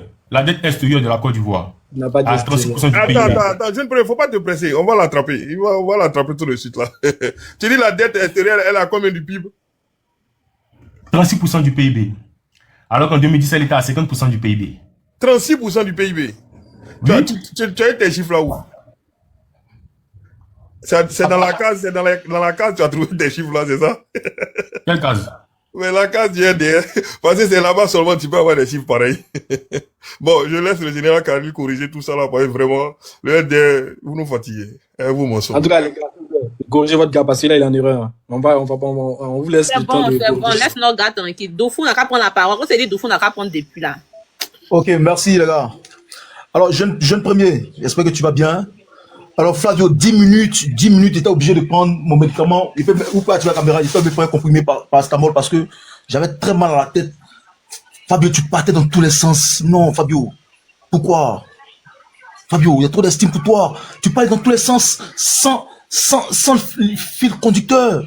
Fabio, tu dis ça, tu répètes, tu viens, on sait pas. Finalement, on se perd parce que je prends note, mais il ne sait pas où tu vas, Fabio, quand même, pardon. Élevons le débat. Jeune premier, moi, je viens à toi pour parler du bilan sanitaire. Et je pense que peut-être après, mon grand frère Khalil va venir sur le bilan économique. On va parler du bilan sanitaire. Tout à l'heure, je t'ai parlé de 5 km. Sur un rayon de 5 km, nous avons un centre de santé. Tu as dit non, que tu as dit que tu as pris des points. Tu as noté point par point. Donc j'attendais que tu viennes me répondre. Et quand tu prends la parole, tu viens surfer sur certaines choses qu'à Bobo. Bon, à Bobo, nous avons 5 centres de santé urbains. Bon, on peut dire 5 hôpitaux d'État. Maintenant, il y a un CHU qui est le niveau suprême des centres de santé qui est en train d'être construit, qui va être inauguré dans quelques mois. Donc, on n'a plus besoin des petits centres de santé ruraux là. Non, non, non, non. On a un CHU qui est le suprême en termes de sanitaire. Donc, c'est déjà bon, d'abord, départ pour commencer. Alors, je te parlais de 5 km. Sur un 5 km, on a des centres de santé, tu as dit non. Alors que. Il a me coucher là. Voilà. Alors que de 2011 jusqu'à maintenant, le président Alassane Ouattara, impacté, a construit et a réhabilité 300 centres de santé de 2011 à 2025. Alors que nous avons 201 communes en Côte d'Ivoire. 201 communes en Côte d'Ivoire. Il en a fait 300. Il a fait 11 hôpitaux généraux. Il a fait 8 CHR de 2011 en 2024. Parce que de 2025, c'est pas encore. C'est-à-dire que 14 ans de mandature, il a conçu 11 hôpitaux généraux, 8 CHR, 300 centres de santé construits et rénovés. C'est eu 50 millions de moustiquaires distribués pour justement barrer l'élan du paludisme. Parce qu'aujourd'hui, la Côte d'Ivoire est à 0,7% du taux de paludisme. Nous sommes ici au taux de paludisme, nous sommes à 0,7%. Alors que quand ils prenaient, on était à 3,8%. D'accord. Alors, bientôt, à Bouaké, on aura l'inauguration de l'Institut de cardiologie de Bouaké, l'ICB, qui viendra suppléer l'Institut de cardiologie d'Abidjan. Parce que depuis des années, depuis des lustres, des années, on n'a pas encore un autre institut de cardiologie. Et c'est le président Alassane Ouattara qui est en train de le faire, ultra moderne, avec des appareils plus sophistiqués, dimension internationale. Alors, on va continuer. En santé, la Côte d'Ivoire est le seul pays de l'Afrique de l'Ouest à injecter 5% de son budget dans la santé. 5% de son budget dans la santé. Et en 2024, bon, pour le budget 2024-2025, ça a augmenté de 19%, comparativement à 2024. Parce qu'au Nigeria, qui est le pays ouest africain le plus riche, là-bas, le gouvernement a injecté 2,4% de son budget dans la santé. C'est-à-dire, le budget annuel du Nigeria, c'est de 54 000 milliards de naira. Et le gouvernement a injecté 1600 milliards de naira. 1600 milliards de naira dans la santé. Au Sénégal, donc, Tidiane Thiam aime prendre référence toujours. La santé, le budget de la santé est de 4% du budget national. Au Sénégal. Tidiane Thiam aime bien prendre la référence au Sénégal. Donc, donc ça dit que, en Côte d'Ivoire, le président Alassane Ouattara, alors que le PDC-RDA, c'était pratiquement 3,2% du budget qui était injecté dans la santé. Alassane Ouattara a monté le budget à 5%. La dernière fois, c'était sur un panel où de PDCI, où John Jordan disait que non, nous sommes pas d'un sommet, on disait qu'il faut injecter 20% du budget national dans la santé. Il a dit, mais mon ami, prenez-nous au sérieux. Parce que même en France, c'est 1%. Il dit, même en France, ça te paraît bizarre, mais c'est 1% du budget que l'État injecte dans la santé. 1%. Sur le budget de 880 milliards d'euros, c'est 1% qui est injecté dans la santé en France. Donc, quand on vient me dire que le président Alassane Ouattara ne fait pas des efforts conséquents dans la santé, je pense que vous insultez ceux qui sont devant vous. Et donc, de tant qu'il est là, vous savez qu'il y a tout des contradictions pour vous. Donc, je récapitule pour dire, il est le seul président en Côte d'Ivoire qui a injecté 5% du budget national dans la santé. Le budget qui passe à 748 milliards de francs CFA.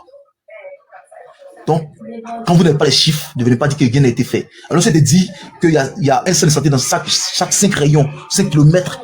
Tu dois prendre note et puis tu dis oui, il a travaillé. Parce qu'il s'est impliqué dans 300 centres de santé en Côte d'Ivoire depuis qu'il a pris le pouvoir. Donc, vous apportez plein de choses. Alors, on va passer à Flavio, mon cher ami Flavio, l'homme que j'aime très bien. Il m'a donné des maux de tête. Il faut dire que c'était un mal de tête vraiment assez congénital que j'ai eu tout à l'heure. Alors, Flavio, tu as parlé de démocratie. J'aime bien ça, quand le PDCI parle de démocratie. Vous êtes le Parti démocratique de Côte d'Ivoire. Vous êtes le Parti démocratique de Côte d'Ivoire. Le père fondateur, Félix Houphouët-Boigny, on respecte tout sa mémoire, ne voulait pas entendre parler du multipartisme en Côte d'Ivoire. Et cette vidéo surabonde.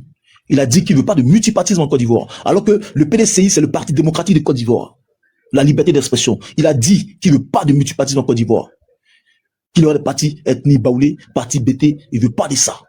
La seule personne qui a le convaincre pour que le multipartisme existe en Côte d'Ivoire, c'est son excellence Alassane Ouattara. Il a convaincu. Les vidéos encore surabondent. J'en ai ça sur mon podcast, tu peux le vérifier.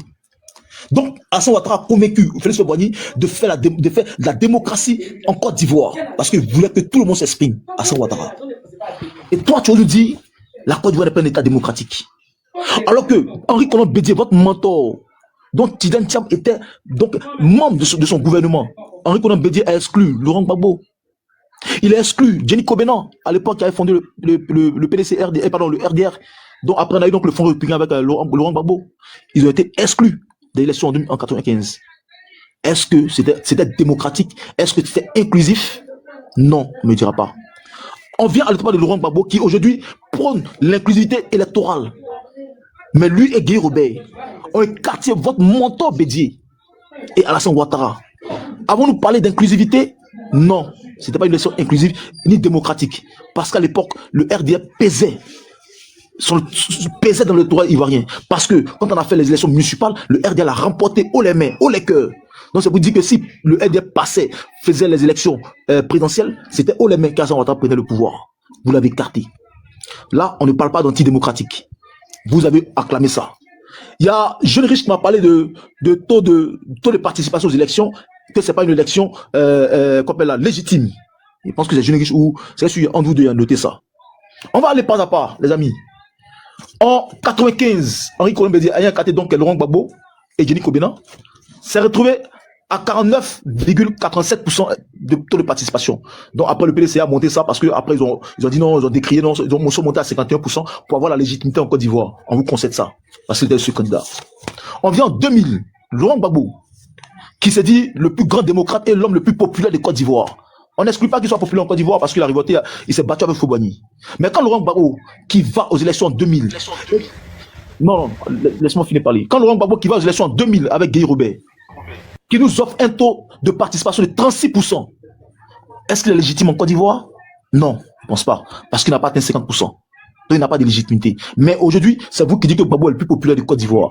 36% de taux de participation. Alors, on va aller plus loin. En 2010, lorsque le RDR et le PDC font l'entrée dans l'arène politique, le taux de participation augmente de pratiquement, je dirais 60%, parce que nous sommes montés à 81% de taux de participation. Pour vous dire à quel point l'électorat du RDR comptait en ce moment-là. Donc, pour vous dire à quel point la puissance d'Alassane Ouattara comptait donc dans l'électorat ivoirien. Nous sommes montés à 81% de taux de participation. Et quand on arrive en 2015, avec la coalition, parce que le FPI n'étant plus donc dans l'arène politique, nous sommes à un taux de participation de pratiquement 56%. Pour vous dire encore qu'Alassane Ouattara est majoritaire encore. Même s'il ne participe pas, il a dépassé il a franchi le cap de 50%. Donc il est légitime. Parce que la légitimité s'octroie à plus de 50%. Nous sommes en 2020, où le PDCI RDA n'étant pas aux élections, et le FPI n'étant pas aux élections, nous avons un taux de 57% de participation, et Alassane Ouattara le gagne avec pratiquement 97% de voix. Est-ce qu'on me dira que ce monsieur-là n'est pas légitime en Côte d'Ivoire? Alors qu'en 2020, le FPI n'était pas, le PC n'était pas représenté. Donc, on suppose que c'est le RDA ceux qui étaient là, le RADP ceux qui étaient là. Donc, l'élection s'est passée uniquement avec le seul candidat Alassane Ouattara. Mais vous avez le taux de participation, on a franchi le quota de plus de 50% qui donne sa légitimité. Donc, quand vous me dites que Alassane Ouattara n'est pas président légitime, je pense que vous insultez les Ivoiriens. Et la popularité n'est pas de vous. Le rapport de force n'est pas de l'opposition. Parce que sans vous, on franchit le quorum, on franchit le quota de 50%. Toujours pour garder notre légitimité. Et cette année, je pense qu'on va franchir même le cap de 74%. Si vous n'êtes pas là, pour montrer encore que nous sommes légitimes. Je vais terminer là-dessus tout à l'heure avec le dernier point. On a parlé de Tidiane Thiam. Voilà, Jeune Briche. On n'exclut pas la carrière brillantissime de Tidiane Thiam. On n'exclut pas. Il est brillant, il est performant. Mais tu as bien écouté dans le document. On dit que les différents dirigeants de Crédit Suisse sont majoritairement actionnaires à la banque. Est-ce que c'est ce qu'ils avaient dit par là? Tu peux savoir. Donc son accession à Crédit Suisse, c'est pas pour un espoir assez personnel ou tonitruant, parce qu'il n'est pas banquier à la base. C'est parce que Houphouët-Boigny avait son argent planqué en Suisse. Et ça, je vous le dis aujourd'hui, ça va vous choquer. Houphouët-Boigny avait des milliards, on dirait des milliers de milliards dans son compte suisse. Et dans le élément que nous avons joué NCH, on dit les principaux acteurs, les principaux actionnaires de Crédit Suisse sont les dirigeants. Et c'est eux qui votent. Donc ne veut pas dire, Tinata dans son parcours n'a pas été banquier. Non. Il a parachuté à Crédit Suisse, pourquoi? Parce qu'on le sait tous aujourd'hui. Houphouët-Boigny était actionnaire. L'argent de la Côte d'Ivoire qui est dans le Suisse, tu peux pas. Donc ça, on va le concéder ça. Donc ne venez pas nous dire qu'il était brillant. Et puis, dès qu'il quitte Crédit Suisse, qui rachète Crédit Suisse? Le plus grand scandale de l'histoire financière, l'histoire bancaire du monde, qui rachète Crédit Suisse? C'est UBS, qui est le principal concurrent historique de Crédit Suisse. Vous avez ça à faire à la banque? Aujourd'hui, Crédit Suisse ne va plus porter le nom de Crédit Suisse en 2025. À partir du 1er janvier 2026, Crédit Suisse ne portera plus le nom de Crédit Suisse, puisque UBS a racheté. Donc c'est un échec, un fiasco total, parce que les dirigeants se sont partagés les milliards, 36 milliards de livres de francs suisses. Ça fait pratiquement pas de 1200 milliards de francs CFA qu'ils sont partagés entre eux. Voilà d'où la chute de Crédit Suisse qui a été rachetée par UBS. On en parle? Donc ne veulent pas nous montrer ce monsieur comme le plus technocrate de la Côte d'Ivoire, que la Côte d'Ivoire n'ait jamais connu. On respecte son parcours, on respecte son histoire. Mais non, ne venez pas nous imputer une réalité qui n'est pas aussi assez extraordinaire. Il y a quelqu'un, il y a Jules Riche dit ici, qui a dit tout à l'heure que le parcours de Tinel Tam, il ne voit pas un Ivoirien qu'il a. Mais il se fout des gens. Thierry Tano, on en parle. Diplômé de Harvard. Vice-président du SFI. Aux institutions de Bretton Woods. Le seul mois d'ailleurs, vice-président de SFI. Thierry Tano a dirigé Ecobank, la banque panafricaine, tout comme, qui est pratiquement comme la banque, le crédit